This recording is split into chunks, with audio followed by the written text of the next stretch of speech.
Ladies and gentlemen, this is the Above the Bar podcast, a show about a middle-aged father, current events, and how these things affect my everyday life.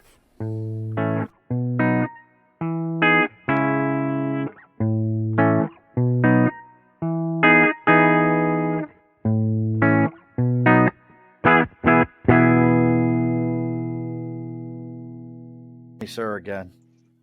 All right, there, gentlemen. Welcome to another episode of the Above the Bar podcast, folks.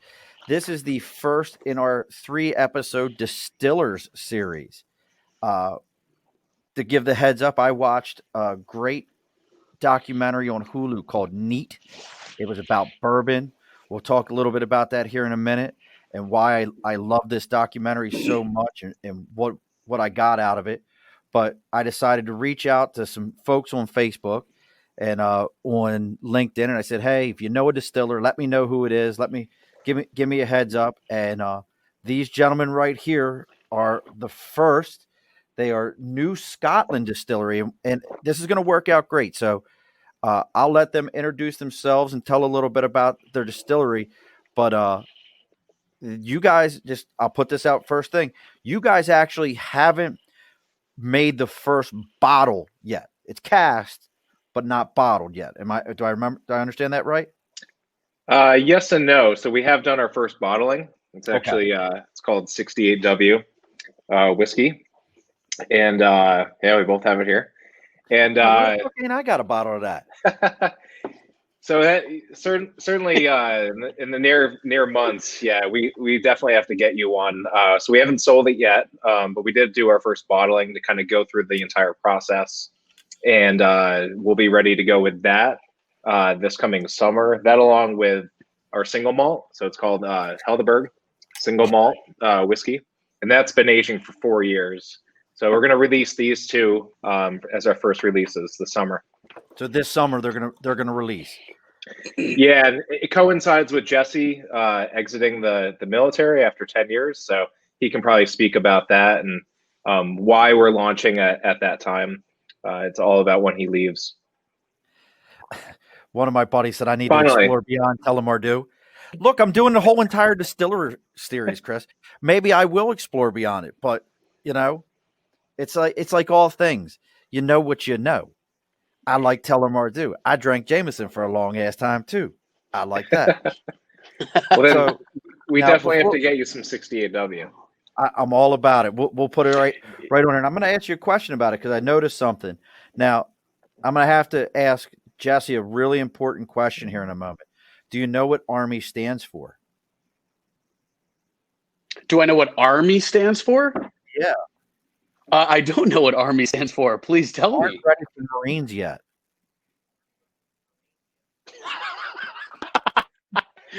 I missed it. I had a suspicion that I should ready for Marines yet. There we go. What I have to say that I'm impressed about, I am very impressed, Sean, that you were able to come up with an acronym. My understanding was that Marines weren't all that proficient in reading. Yeah, we don't do that shit. I'm not real good with it. I save my reading for when it's really necessary. Anybody who actually knows me will tell you I read comic books, and a lot of them. I have about $160 a month comic book habit. So I look. That's the face my wife makes when I say the same thing there, Patrick. And I'm like, I read a lot of comics. How much? And I tell her, and she's like, I'm gonna tell you. It's my thing.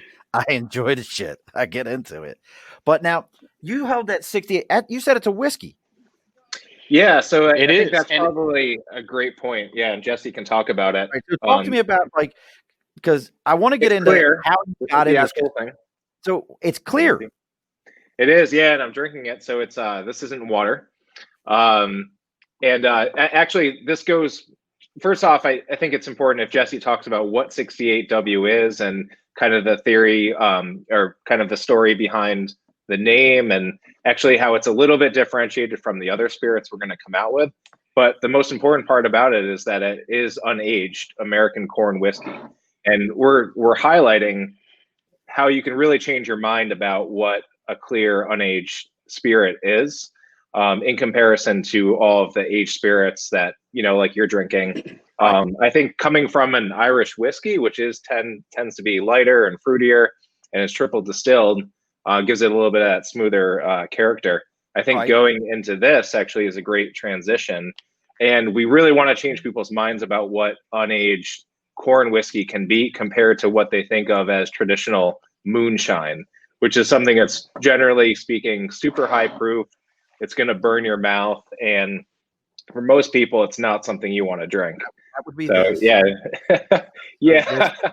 This is Nanny's hot apple pie. Okay. That's my stepmother's recipe. And that's pure grain in there. Wow. Oh, wow. And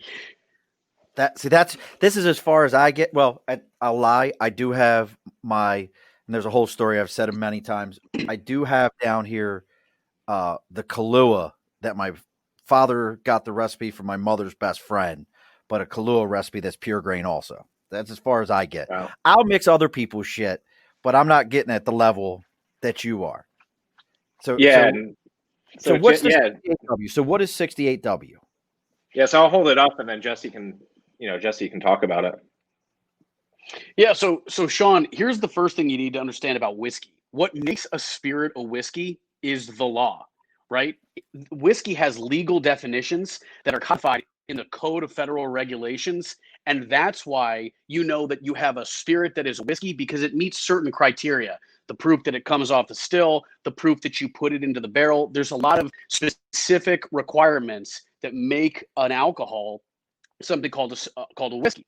Okay. One specific type of whiskey is corn whiskey. Corn whiskey is a whiskey that is unaged. It's the only type of whiskey that is, by definition, by legal definition, not supposed to be aged. Every other whiskey has to be aged in charred new oak barrels. But a corn whiskey has predominantly two criteria. One, it has to be concocted from a mash of 80% corn.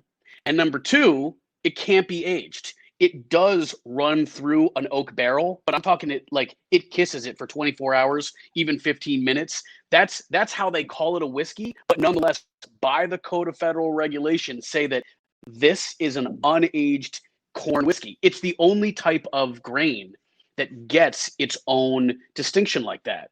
And the reason, Sean, it gets that premier placement is because if you're drinking a bourbon, and we're going to get into a bit of our bias towards rye and whatnot in a second, but if you're drinking a bourbon, consider that a lot of what you're drinking in that Buffalo Trace is in fact the taste of the barrel. Right. Bourbon is 51% corn, minimum 51% corn. You could have a bourbon that, like a corn whiskey, is 80% corn, but a bourbon is then going to be aged, right?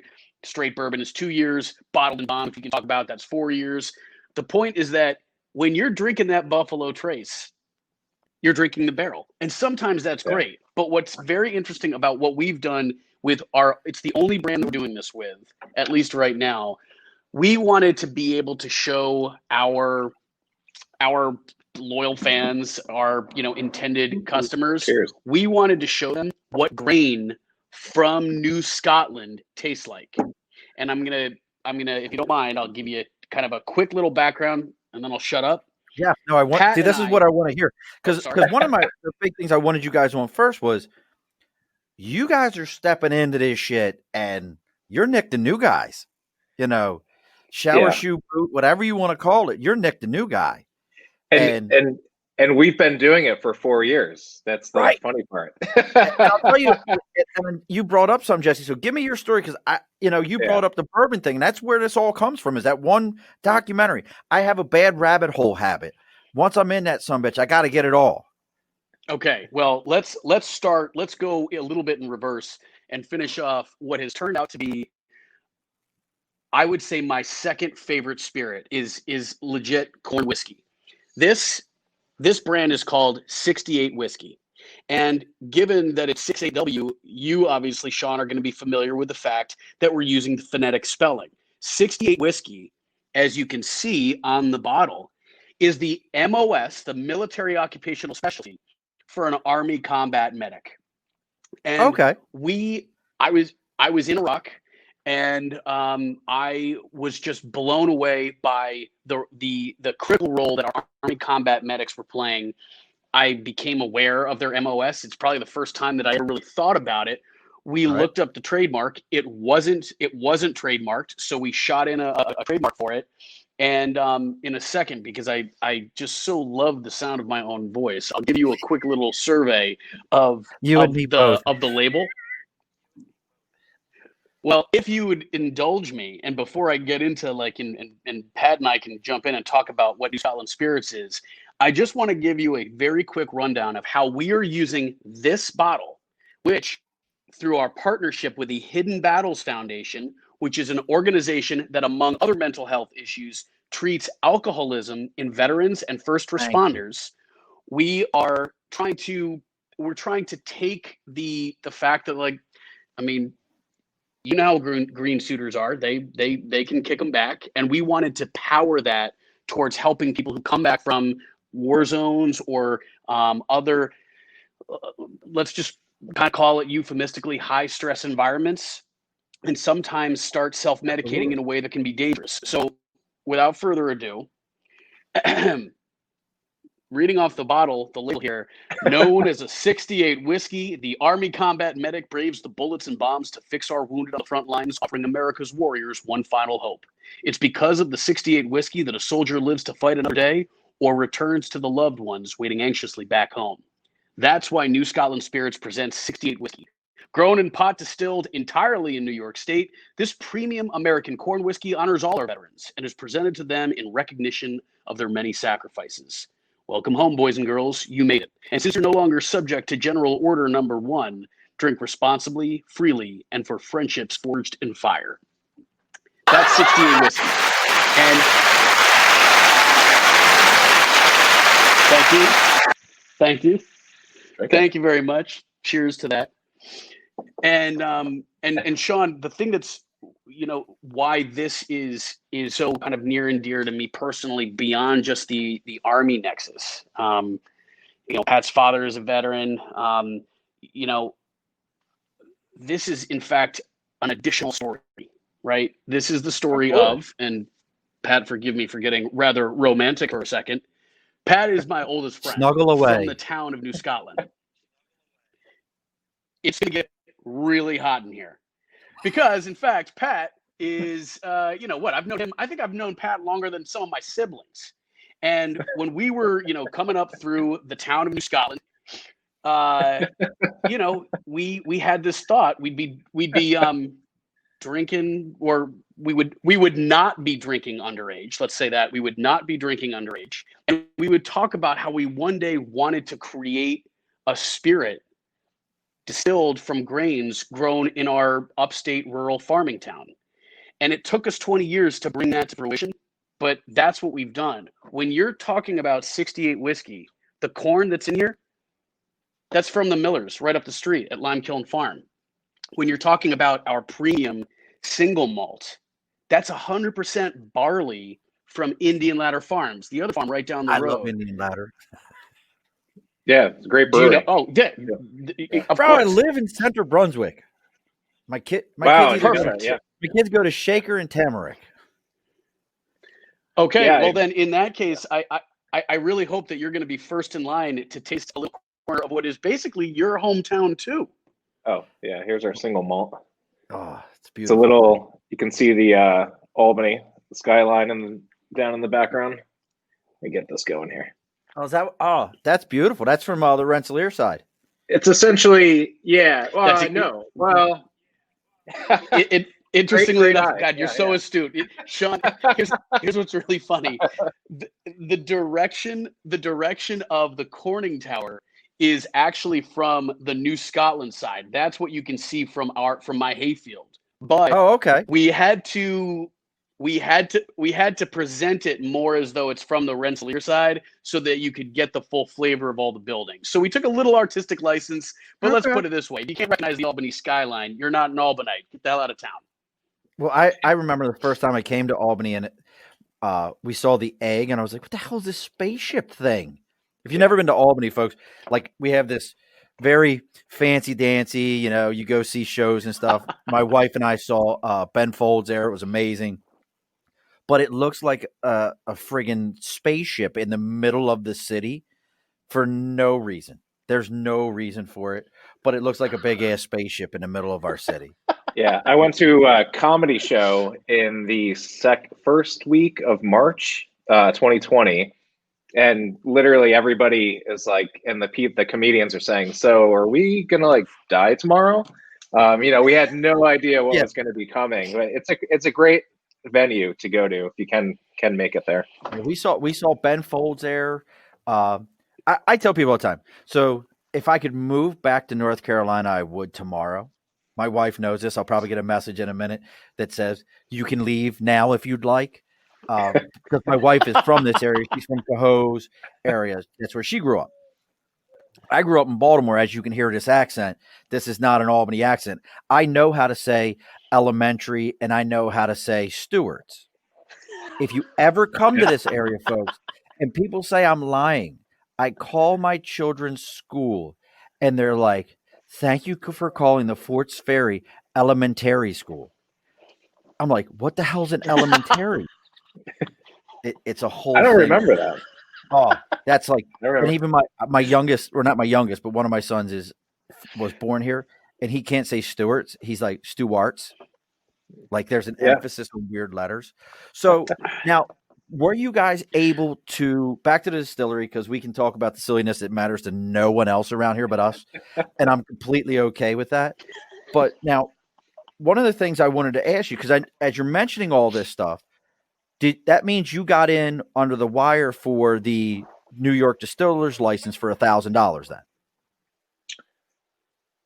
then? Jesse could probably answer that. So because we're so small, we have what's called a farm distiller's license. Okay, now what's that? Which means, Jesse, you can definitely correct me here. We have to use 75% New York State ingredients. Of course, we use 100% New York State ingredients, and even down to the barrels we buy from New York State. We use Adirondack cooperage for barrel cooperage for our barrels, and you know, obviously we do everything within the state. Other people just have to do 75%. And then with that, you get a lot of advantages. Like you're able to sell directly to the consumer. You're also able to, go to farmers markets, and there's other perks to being a small distillery. So that's that license then. Because I ran into this. So I'm going to make you an offer. I'm going to make you an offer right now. I have my accidental apple orchard. I call it the accidental apple orchard. I had every intention of only planting 5 apple trees this year because we had a big oak that fell last year. And I was like, all right, I'm going to plant these apple trees. So if you need some apples, I'm going to be probably within the next year or so, I'm going to have such a shit ton. So what happened was I planted I ordered the 5 apple trees, and I was like, oh, these would be fine, 5 apple trees. Well, they showed up. You ever seen sticks in a box, like when you buy like berry bushes? Yeah. It's just like a stick sticking out. Well, I go over to Home Depot. I'm like, I paid for this? Like they showed up at my house. I'm like, I ordered them online. Well, the guy was great at Home Depot. For people who have no idea, it was the Home Depot at Latham Farms. So because nobody else knows where the fuck that is. But well, we certainly one of the things we've kicked around is Jesse, I'll leave it up to you if you want to talk about Don't leave shit up to him. He's in the Army. No, I need somebody to handle branding and whatever, but we do want to do a brandy, and especially, you know, if we could use something from your trees, that's awesome. But you know, Indian Ladder is well known for their apple picking and the apple orchards in Altamont, and so we've always kicked around the idea of doing an apple brandy. Obviously, there's other people that do that, and as you probably know, the first step to doing that is making cider. So it's kind of a long process. It's more involved than just making even whiskey, because you have to you want to make a good cider first. A good tasting cider will then eventually go on to be a good brandy after you distill it. So it's an little extra step. It's certainly something we have plans to do. Let me jump in there real quick, Pat. Listen to Jesse. I know you're in the Army. I got to talk a little slower. Just stay with me. I'm gonna catch so much heat. Yeah, I know. you have to be I'm waiting for careful. Rob Vanderberg to say something because Rob was in the Army. But Chris, what the hell is the name of the my wife has been so kind as to bring me a new cup of ice and everything. But God, what the hell's the name? Grafton. Chris lives like doors away from the entrance to Grafton. His family owns like a big monster farm area in this area. So look, you're talking to the right people right now. Look, there it is. Stop picking on the Army. But yeah, man, like God, I'm enjoying, like, this is so cool to me because I'm like, this is like, I love the fact that you guys are like, you're not fucking 65-year-old men talking Yeah. about like, oh, my granddaddy once brewed this and I'm going to go ahead and make it myself. Like, Well, yeah, I mean, this is we're different. definitely different. Yeah, it's definitely different. And even people within the industry, there's a lot of younger people. I wouldn't say we're exactly young anymore, but and certainly we were younger when we started this venture. But yeah, it's not all super old people. It's because, don't get me wrong, there's a lot of barriers to entry in this field, with the What are those legality barriers? behind it. What are The you running biggest into? Well, let me take a step back. I can tell you a little bit more about our history, and then it'll help kind of explain some of the trials and tribulations we've gone through. Jesse and I have known each other since a really long time. All throughout in First Voorheesville, you go to grade. First grade. you go to the same school, for K through 12. All the same people. And we did a lot of creative ventures while we were growing up. We did an underground newspaper. Then we went legitimate and we took over the school newspaper. In college, we had a syndicated radio show that we both did in our prospective colleges. We also did a radio show out of RPI over the summertime. Nice. And so we've done all these creative ventures over time. But I moved out west for, kind of starting a career in product design of my own. But I was living in San Diego for a long time, and it just so happened to be that it was during the burgeoning time of the craft beer world.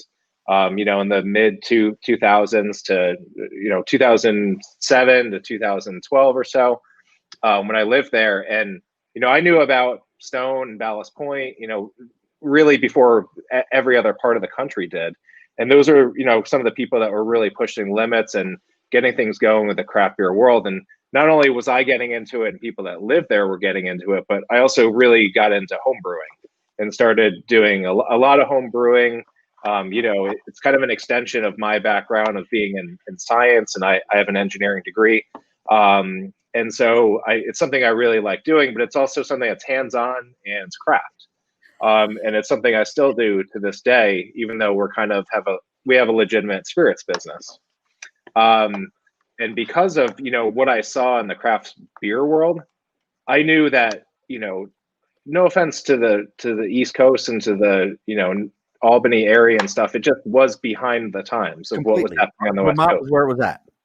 And I don't mean that. I don't mean that in a negative way. In fact, I saw it as a positive that we could bring, stuff, out there. I joke around with Jesse that, in the West Coast, the crummiest taco place around here would be probably the biggest hit in Albany, just because I don't really understand why, but there's so many of those types of restaurants out here, and there isn't any. There aren't too many in Albany, and so I wanted to bring some of that back. And we explored the idea of doing a brewery and getting more into beer. We knew it just wasn't feasible. While we're both trying to make money and have our own careers at the same time, Jesse was in the Army, and it just wasn't feasible. What we did find that would be feasible is that we could do the spirits business almost remotely. And so I don't know if we have an official term on what we did it, but what we call it, but what kind of sets us apart from a lot of other people is that we operate this business kind of remotely, mostly remotely, until Jesse is out of the Army and he's there full time. I'll be there back and forth as well. And so we do that through utilizing a lot of different partners. Part of what I do for my own occupation is I'm heavily involved in product design, and I communicate and operate with a lot of different different suppliers of products and working through supply chains. And so going into this type of work, sort of side business at the time was just a natural extension. And what we found as we were trying to get into it, we first thought, well, the way we first approached it was that we thought, well, we can just kind of partner with an operating distillery, and we can just provide them the labels, and then we'll pay them. And then at the end of the day, when it's all aged and bottled, we'll just take it and we'll sell it. And what we quickly found out is that's completely illegal. So anybody that's wants to be involved Hold with on, the liquor hold on. business. Stop. What about that is illegal? What? So it all really goes back to taxes. Really is the beginning of it. And so if you gotta think about the biggest thing about the alcohol business is that, and largely in part, it's the honor system. But it's an honor system that potentially leads to lots of taxes that the government wants. And so in order to be even affiliated with an alcohol business, you can't have any type of fraud in your history. Literally, and I'm almost serious about this, you could have committed murder in your past and you will get a liquor license just as long as you didn't commit fraud. And so these are the things, but it's important that you are on the books and that you're approved by the government agencies, both through the federal TTB and then also the state liquor authority as well. And so even when we're trying to bring on investors and bring people into the business, it's a very lengthy process that they have to be approved in the business. So, we when we first wanted to get into this, I contacted probably almost 40 different distilleries to start talking about doing what we wanted to do, which was inevitably taking grains from our hometown and working our own recipes and working with a distillery to make our spirits. And so I talked with a lot of people, and basically we kind of got the same, even people who had been in the industry didn't know the law all that much. There are a lot of, there are a lot of like maybe even loopholes you can go in, but certainly people don't know, people don't know the yeses and nos of the law. Meaning they might know what they're able to do, but they don't really know what you're not able to do. So even what we're doing today and how we operate, people told us a couple of years ago, or 3 or 4 years ago, Jesse, that we couldn't do what we wanted to do. And it wasn't anything negative against them. It was just that they didn't know the law enough. We first started, I don't want to bring up the name just yet, but we first started working with a distillery. And we thought, well, we can just supply them with the labels. And then maybe a few years down the road, we'll buy the spirits from them and sell it. And I'm glad we didn't go further down that path because it just wasn't legal. Wow. Yeah. So as we got more into it, Jesse, you can talk about, if you want to talk about Albany Distilling a little bit, the portion there. So kind of bringing things back to the fact that this is a community effort. The proprietor of Albany Distilling Company is a guy by the name of John Curtin, who I'm pretty sure, I think he may have kicked us out of a party about 25 years ago. I can't quite remember. But point is that he grew up in the town next to us. And and we knew John. We got much closer to him as we started asking him, hey, look, this is what we're trying to do. We want to celebrate our hometown by taking grain and turning it into something that people can drink. And what we realized is that Albany Distilling Company, they essentially became our distillery. And we did that through what's called an alternating proprietor agreement. When we filed for our license as a distillery, we are a Class D farm distillery. And what that means is that Albany Distilling Company has very graciously opened their facility up to us. And when they are making our product, our brands, we, under this weird legal fiction, we essentially own that distillery. So Albany Distilling Company is like the home team, and they've been just an absolute lifeline, because as you can kind of tell, Pat's responsibility has largely been to set up the supply chain, identify where we're going to get these grains, get them shipped, get them mashed, get them malted if need be. Even getting tested. So we get the single grains. malt. We have to make sure the grains are even viable. So we first. Okay. The grains can't have. What does that mean? Can't have over. So when you're making grains, they have to be under a certain amount of moisture content in them. So Cornell actually has a lab, so they'll measure it for moisture content. And it's one of the biggest things with our farms in particular. We're trying to get them to go from just growing corn and barley for feed, not necessarily barley, but certainly corn and rye for feed, to what's called value-added crops. So, using it and getting it ready for breweries and distilleries. But there's extra work and processing involved in it. Oftentimes, it's not viable for us, so it has to be thrown away. Wait, we should be clear about something. We should be clear about the fact that you could take any grain. You could take a pair of your old leather shoes and you could distill it into whiskey. Or the reason why we are so focused on quality is that, look, this is our hometown, right? This is New Scotland Spirits. We want to make sure that when you are tasting our spirit, you're tasting the grain. It has to be premium. It has to be good, because otherwise it's like, frankly, I would get a little self-conscious about it. I don't want people to talk shit about what we're putting out there. We actually believe, and Pat is he's been monitoring our single malt as it's been aging.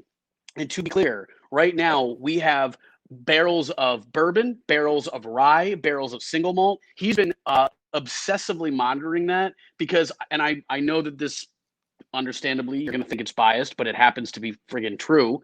We have the best single malt in New York State. Our rye whiskey, we have the best rye whiskey in New York State. And I know that the bourbon, we'll talk about that in a second. But let me just say something about rye whiskey. Bourbon. All right, got it. Pat and I have put together a line called the Helderberg Spirits line. It's got your single malt, it's got two different lines of bourbon, and then it's got a rye whiskey. Here's the thing. Bourbon has become it's hipster. It was basically like, what happened was the Confederacy, in their last stand, they snuck something through Congress and they had bourbon declared as America's official spirit. That literally is a law. Okay. 1968 or something like that. That's exactly right. So here's the thing, though. In early times, in the beginning of America, it was all about rye whiskey. And New York State was all about rye whiskey. And what we say is, look, the only thing that I like more than this corn whiskey that we've put a lot of our heart and soul into is a rye whiskey. I like that peppery taste. I like that it's spicy. I like that it bites a little bit. Everyone in the world loves their bourbon. And so we are accommodating that by putting out two very quality bourbons. But the point is that we wanted to make sure that if you're going to taste a rye whiskey and it's from New York, you think of us as the rye whiskey because it's awesome.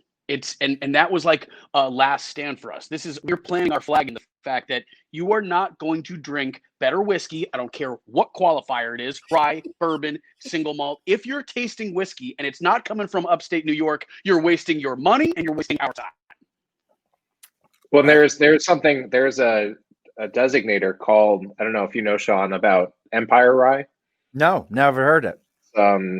It's a what do you call it, Jesse? It's a movement or so to classify New York State rye versus others, and it's called Empire Rye. And the qualifications behind it it has to be 75% New York State rye, Jesse. That's right. And we've got right now. Oh, sorry. Yeah, no, I'm saying, of course, made in New York State as well, but we're, of course, 100% New York State grains. So, okay, couple of quick things here. So, Tim has determined that Jesse, you're up to number 5, drink wise. So, just so you know, and I just want to put that fucking distinction out there that you're up to number 5, and I do appreciate the fact that you're not a mixer. You drink your whiskey and then have a drink of soda. So it's like fucking separating the plates. Wait. We need to be clear about this. This is because I was just on an exercise where I burned in and I'm just trying to hydrate. I don't chase anything because otherwise you are taking your palate and it's basically like, and I hope you don't mind the use of the profanity, it's basically like you're shitting in your mouth. If you're going to drink something that's mixed, I've got some Jack Daniels for you. I literally keep it in my liquor cabinet for people that want to put a bunch of Coca-Cola in it. I want you to taste what we put out. Please read that. Oh, Patrick, read that right now. Jesse, are you from the World Wrestling Federation? A little outdated, right? WWE now. Oh, this is guys. This is nothing. This is nothing. I mean, imagine my phone calls behind the scenes. Oh, I couldn't imagine. Now this. If you guys really, I'll say just real quick. If you wanna really hear Jesse maybe at his best, I don't know. This is probably 5 years ago at this point. There's a joint forces meeting about like a really serious topic, abuse and whatnot. And it's a couple hours long video. He's got like a 3-star general sitting 2 rows behind him who's sleeping while Jesse's talking. Oh God, that's the funniest part. But there's one point when somebody from the panel asked Jesse to just really quick, I want to ask blah, blah, blah. And Jesse responded with a 14 or 15-minute response. It may have even been almost 20 minutes. And she said, can you briefly respond? Now, Chris has a great question. And again, so your whiskey, and I know we're focused on the whiskey right now. It's a clear rye whiskey, right? Rye? Corn whiskey. Okay. The 68's corn. Yeah. 68's corn. 100%. But as somebody who, again, I'm drinking Jameson, I'm drinking Tellermardu, I'm drinking aged Irish whiskeys. Where would I put this at compared to a Jameson or a Jack Daniel? Where am I putting it? Yeah, I can speak to that. So, one of the reasons why I kind of got into this whole business is because I found kind of a common, kinship with my father, who was getting into whiskeys as well, kind of around the same time. And of course, we both like Jameson, and I started going into the, catalog of Jamesons, and they're, all the different ones they come out with now. Of course, they have lots of flavored ones, but the 12-year, I really like. The 18 is pretty good too. I could probably go on and on about Jameson. I would say I've learned recently that it's mixed with neutral grain spirit, and as I become, it's almost a vodka. Really? It's aged as well and then mixed, but it's basically a way for them to increase yield in what they make. And it's still a great product. I'm not going to say anything bad about it. I've even been there. I've been to Guinness and Jameson, travels abroad. So I would say, for anybody who's getting into whiskey, let's take, of course, bourbon's always a great way to start, but I would even go one step the other way and say Irish whiskeys are really good because they use, they don't just use a lot of corn, they use other cereal grains as well in there. They triple distill it, which makes it a little bit lighter, a little bit more fruity, and there isn't as much of a harsh bite to it. So anybody who likes that, I mean, I even think Jameson's a little bit more on the stronger note. Tullamore is good. I definitely like that. And yeah, that's what. Yeah, I was saying. Yeah, that's some bitch could sponsor, brother. Hey. Oh, all right. I can deal with that. I think if you're in that spot and you're used to those types of the Irish spirits, the 68 whiskey is a really natural progression. And so that's what I was saying. We definitely want to take opportunities like this to kind of educate a little bit more about what corn whiskey can be, because people think of moonshine when they see a clear spirit and they think it's terrible. It's harsh and it's going to burn. And so I have some here, and I'll say what I say to other people is you're going to smell it, and it's going to smell maybe a little bit harsh, but then you take a sip of it, and it's really smooth, and you're going to taste a little bit of a spicy note, but you're also going to be tasting a little bit of cinnamon, clove. But what you're going to taste is the nuance of the corn from the distillation.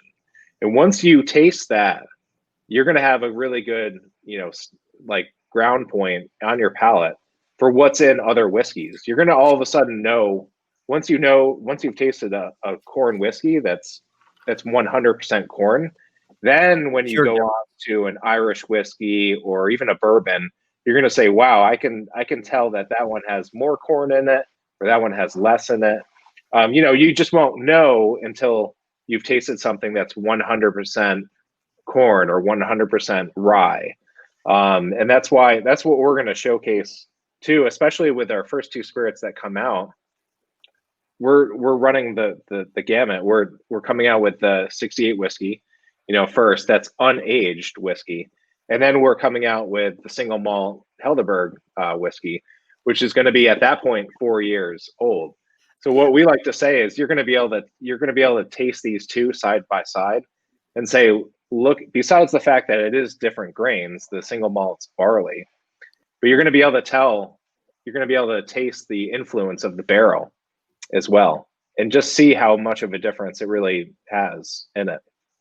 So, but we want to make sure that we're not making a really harsh spirit. The 68 corn whiskey is really easy to drink. It's deceptively easy to drink. And we did that. It's, lower proof, it's 41 proof or so. So, it can sneak up on you a little bit, but it's not what you think of moonshine. And, that's what we'll be trying to let people know, is we want to bring something new. We're almost creating a new segment of whiskey by bringing that to market. Now, so it's a lower proof whiskey.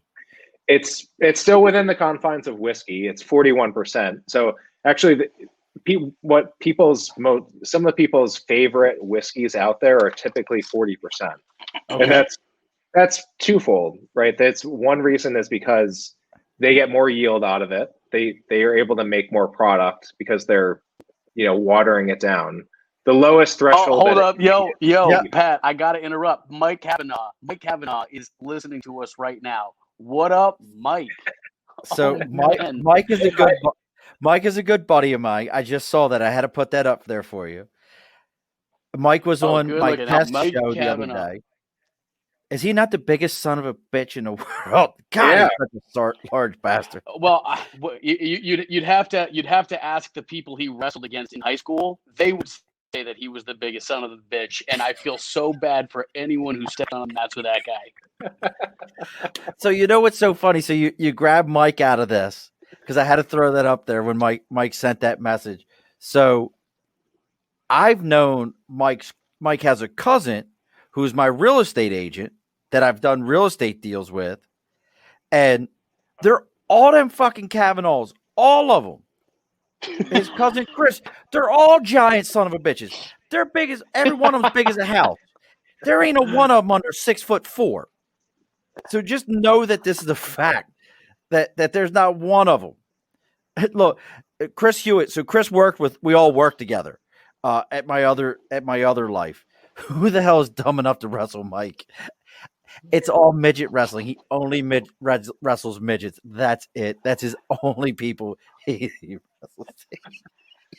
Hey, Sean, you know what? Actually, let me say something real quick, because I think this is like so epitomizes what we're trying to do.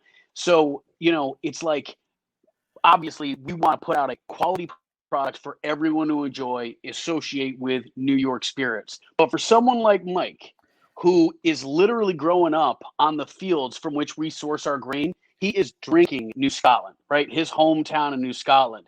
When we started this, the reality was this has kind of evolved into a business because Pat and I really became passionate about it the more we learned. But originally, this was designed for our neighbors, our family, our friends, because we felt such hometown pride about that little corner of the planet. When you're talking about, let's just say you Jack Daniels. I know it's easy to make fun of Jack Oh, Daniels, yeah. but I'm going to use them as a case. Number one whiskey. The fact is, The world. yeah.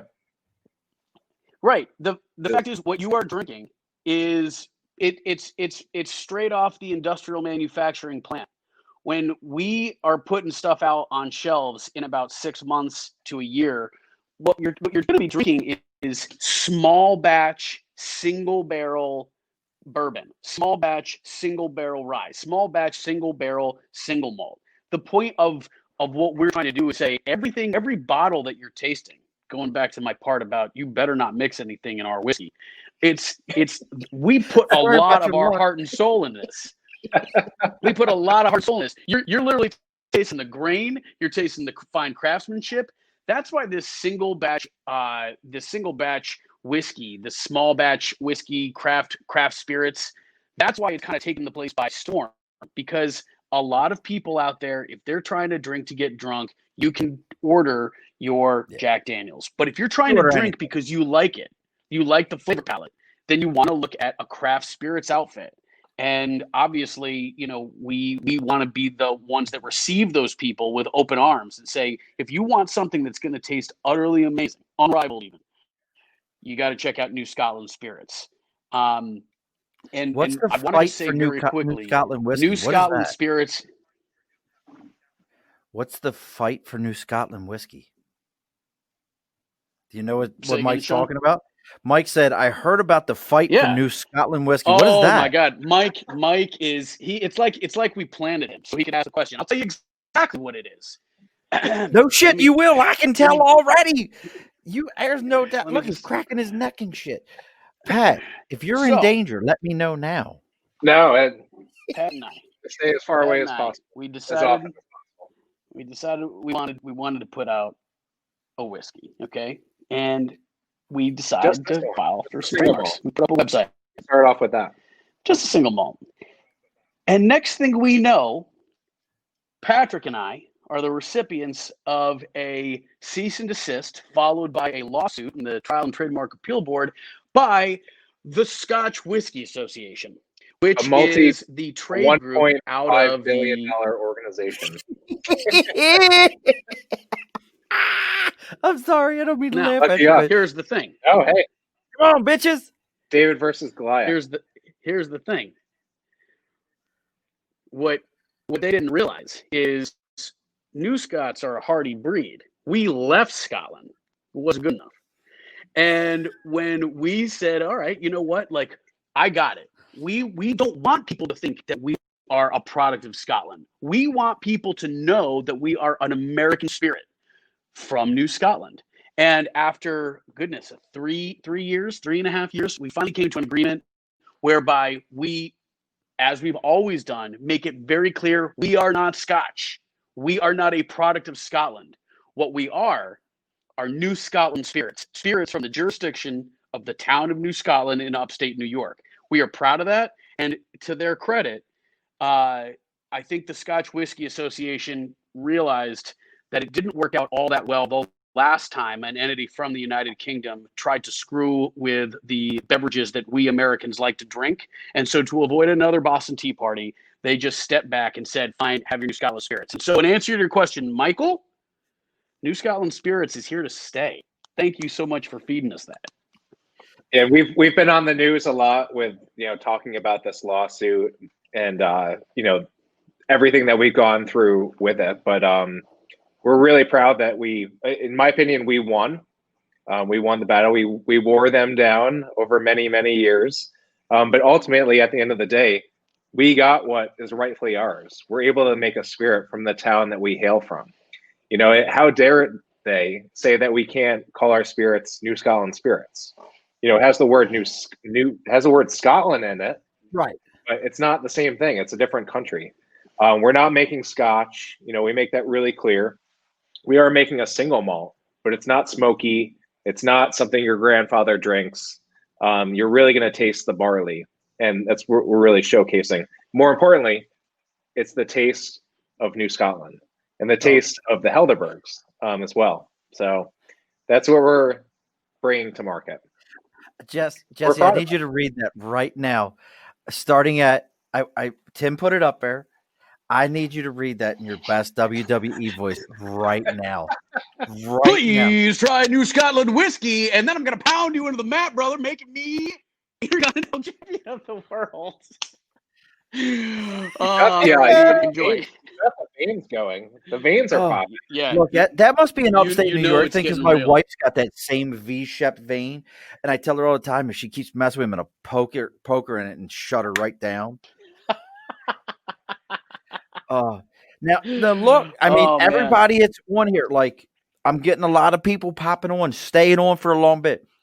When are we going to be able to go? When am I going to be able to go to Route 9 Liquors or one of the big boys out here and grab me a bottle of this? When am I going to be able to do that? Well, Jesse, I'll start it and you can finish it. So first off, because of COVID, we've been afforded the luxury, farm distillers especially, the luxury of being able to sell online and direct to people. Even in New York? Especially in New York. New York. Oh, really? See, I didn't think you could do that.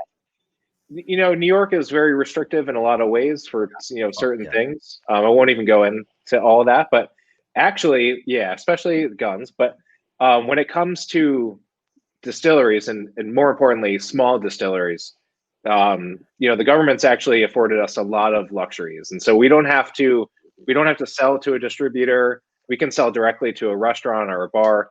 But especially during COVID, we're able to sell online and direct.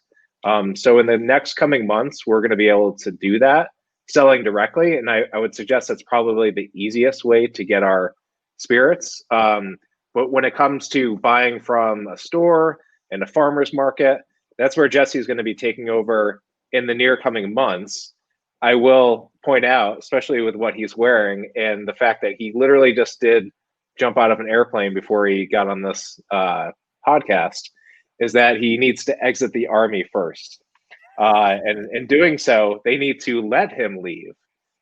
So Jesse, you can talk about that, but Jesse will be out and about, I would say probably by the summertime.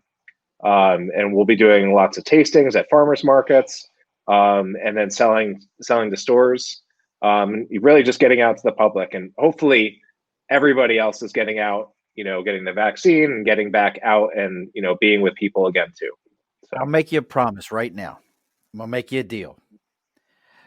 Big Mike needs the website, but I'm going to make you a deal. If you want, this isn't like you have to or nothing like that, but if you want, you tell me the location. I didn't get a chance yet, and we'll do it right now. So our podcast just joined in with who I call the Podfather, friend of mine, DW, who's been podding for about 8 to 10 years, somewhere in there. He does a daily show. Yep, I heard that episode. You heard that episode. Love him to death. I wouldn't be doing this if it was. Well, let me correct that. I wouldn't be doing this if my wife wouldn't have bought me this stuff. But I wouldn't be doing this if he wouldn't have had me on. But I'm gonna make you a promise. You tell me when and where, and when you're ready, whether it's a release kind of thing or whatever the deal is. And what I'll do is I'll bring my little bit of equipment, and we'll bring the Above the Bar to wherever you're at, and we'll release and we'll live show it. We'll put it out there. All 4 of my listeners can listen in. It'll be a thing for all 4 of them. It'll be great. We'll make this happen, because what I love about the fact is that it's not just, well, we really feel passionate. This is my grandfather's recipe. I thought I could really get this out there. And, everybody loved Pop. He was great. We're going to make this. No, you came up with this. This is your stuff. This is what you wanted to do. You have a passion about this. And this is, I love every bit of this. Now, you were talking about I can order this online. Where am I going to find it at? What's the website? Yeah, so our website is www.newscotlandspirits.com. Or if you really want to make sure that you are in the United States, newscotlandspirits.us. Either one of those will take you to our website. We don't have the store up and running just yet, but you can certainly learn about our main flagship spirits that we've are in, already have produced and that are on the bill to be produced in the near coming months and years, and then learn more about Jesse and my backstory, and then about our team, because it doesn't happen without our team. All of our partners that are involved with production and grain growing, and our farmers. You can learn about everything from basically what we call farm to bottle or grain to glass, and just basically the whole, story about what we do. And yeah, I appreciate the comments about us not being grandfathers, and also we really love this, this world, and basically I've been fortunate enough to go to some events in Albany and Schenectady, and there's a huge camaraderie of people that make craft spirits, beer, wine, and liquor, and we really love it, and we can't wait to be, a big player in that, in the world, especially in upstate and New on York. top of that, let me also just say that Sean, like, I am obviously excited to share the spirits with you, because it's going to be a taste you love. But I'm excited to share our spirits with a guy like Mike Kavanaugh, because they're his. I think the thing that you've rightfully identified is that there's this concept when it comes to wine, even a little bit with beer, called the terroir of the taste. What we are putting out there is a product that is associated with this part of the planet that is incredibly special to us. Mike went to Serendipity Nursery School. I went to Serendipity Nursery School. When you go to New Scotland, you are from the very beginning, cradle to grave. Like, you are always a New Scot. And so this is for our hometown, and for people who we hope are going to like our hometown, that what we're putting out there is going to be meaningful to them because it's so meaningful to us. And to your point, you got interested in this off of a documentary. Yeah, there is completely. So much to learn, and we're learning more and more every day. When you talk about, when it comes to the apples, like, we are, like we are learning so much about our history. The world of spirits in Albany, especially. Huh. Yeah, and Jeff, so sorry. the Didn't mean to idea cut you of off. sorry, there's a delay. You might I'm have trying to to. navigate. We've already figured it out that if you want to get a word in with Jesse, you just cut him the fuck off and be like, "Shut up! I'm gonna talk right now. You sit down. I'm gonna talk. It's my turn." This is really a huge topic.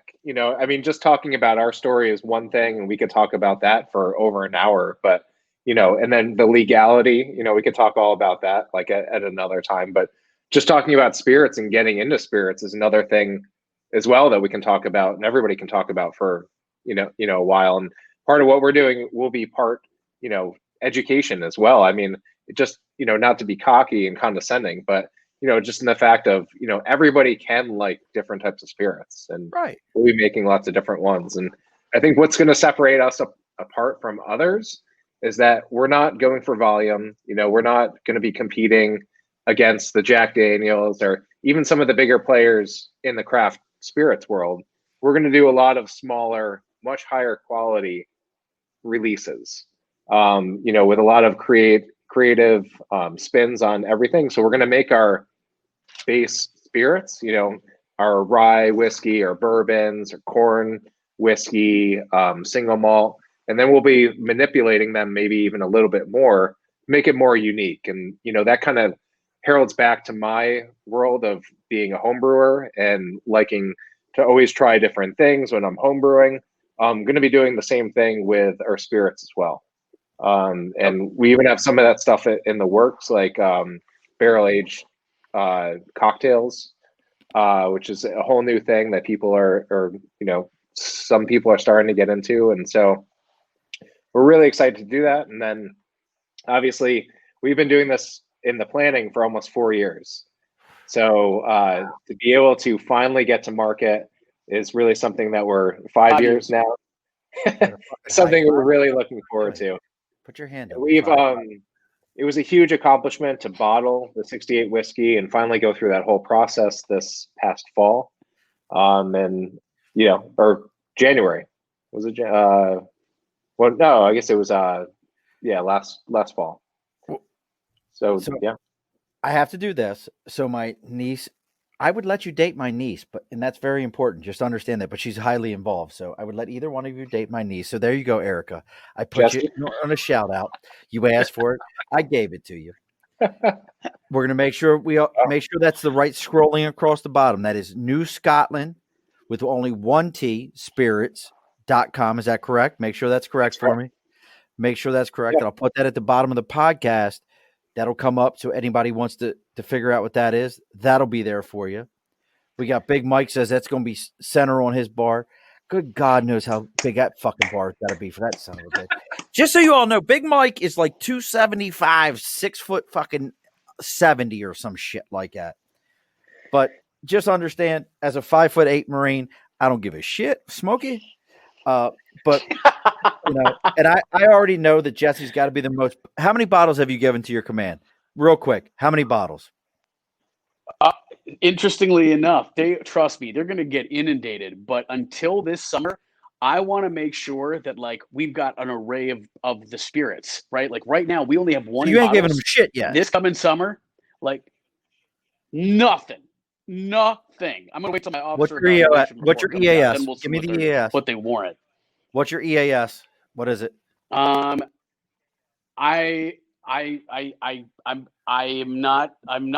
at liberty to give a specific date at this point. All right, so we're not getting an EAS, ladies, because I know some of you are going to watch this. In between, are both of you single? Because I'm just going to fucking pimp you out right now for a moment. Anything? I'll raise my hand here. Yes. All right, Jesse is. There you go. Now you already know why he makes the whiskey, so that you'll talk to him. And he's captain. We should say captain. You're an O too.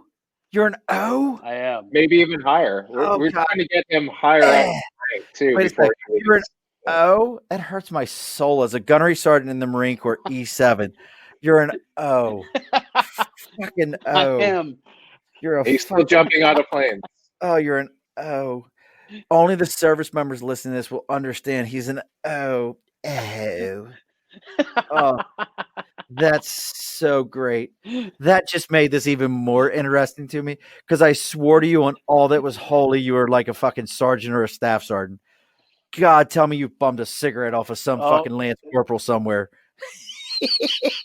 I actually gave a lawful order that they give me a cigarette, so that's how that works.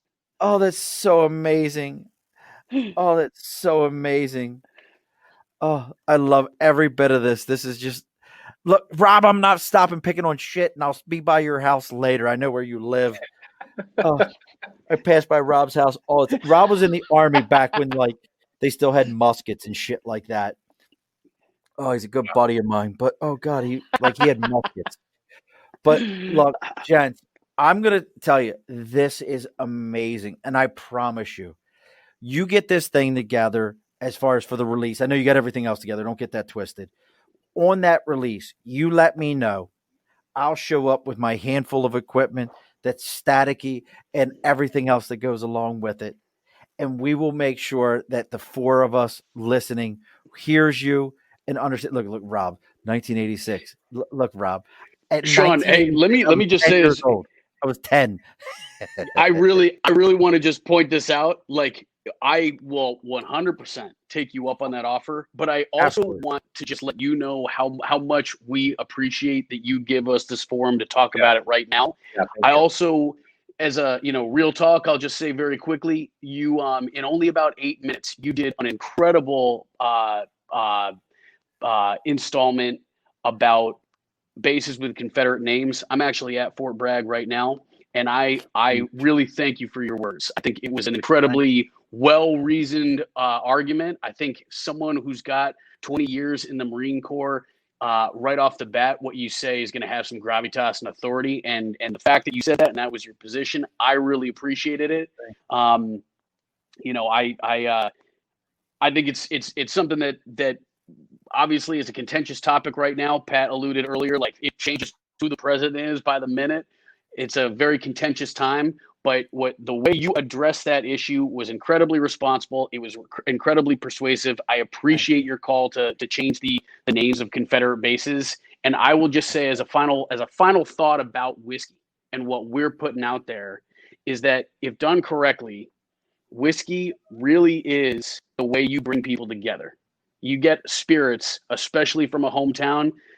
I'll tell you, like, when you're sipping on some aged single malt, which is what I look forward to doing with you in just about 6 months, it is very difficult to focus on the differences, because at the end of the day, we all love a little buzz brought to you by your hometown. So it means a lot that you're bringing us on. I appreciate your words on your show. Thank you very much. Pat, now we just got Jesse's final word. God, if I had known he was an O, I'd have picked on him so much more.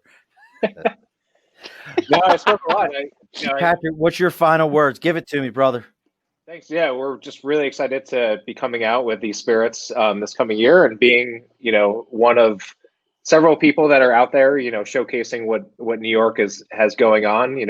Distillers in Hudson Valley, and then also the Capital Region, and of course, we're specifically highlighting the town of New Scotland and the Helderbergs, and more importantly, what we've been working on to bring to market for almost 5 years. And we've developing a long time.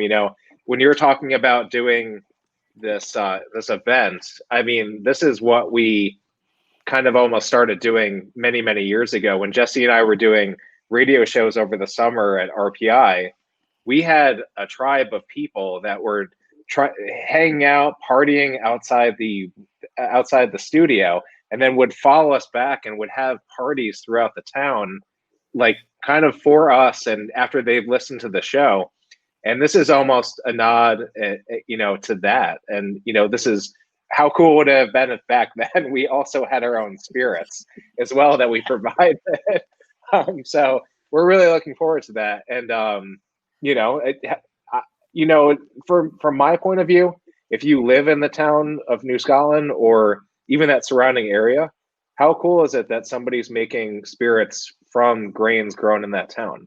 I mean, for somebody like me who's really into craft spirits, beer, wine, and liquor, I think it's awesome. So I hope everybody else kind of feels the same way. And over time, we're going to be bringing lots of different lines of spirits into the public. Folks, go out, go to New Scotland 1T spirits.com, get yourself set up, get yourself a bottle, sit down, understand he's not a Marine, but we'll go ahead and accept him as one of our own. He is an O, but we'll take it. Patrick will save him one way or another. This is a beautiful thing. Gents, I appreciate you coming on. I appreciate your support, and I appreciate the fact that, you're bringing it from the hometown. That means a lot to me. As a homer, I always say if Baltimore had a badminton team, I'd vote for them. But for you guys to do this, I really appreciate it. A lot of love for you. Folks, make sure you hit that subscribe and like button for us. You got Twitter. It's at Above the Bar 4. Wait a sec. Before I even get into that, how do I find you other than this? You got a Twitter? Yeah, you got an Instagram? What is that? Yeah, at New Scotland Spirits, either on Facebook, Twitter, or Facebook, Twitter, or Pat, Instagram. I think it's at New Scott Spirits. Am I right? At New Scott on Spirits? Twitter. Just On Twitter. Yeah, correcting everyone. Fucking O's, correct everyone. Start off with Facebook and Instagram. We post a lot of stuff about articles that we write and blogs that we have. Jesse just wrote a scathing piece about a particular building in Albany. We can't even touch that topic right now. But these are the types of things you'll learn about. And of course, moving forward, you'll see the day-to-day actions that we're doing. But at New Scotland Spirits on Facebook or Instagram. That's the Facebook or Instagram at New Scotland Spirits. Correct. Look, folks, if you enjoyed this, please. Facebook is the Above the Bar podcast. You got Twitter at Above the Bar 4. You got Instagram, the Above the Bar podcast. This has been an Earplug podcast I even made a fucking TikTok. Found on earplugpodcast.com, iTunes, SoundCloud, but and you got a wherever your TikTok favorite on there, podcasts same are name, found. the Above the Bar podcast. Please, whatever you're listening to this one, hit that like, smash button, leave comments, leave 5 stars. It's always important to us because the higher you make it, the more people listen to it, the more people find out about the New Scotland guys. That's how we all get more and more into this thing. I'm your host, Sean. Jesse, Patrick, I thank you so much. And folks, be Thank you. sure to push your stool in.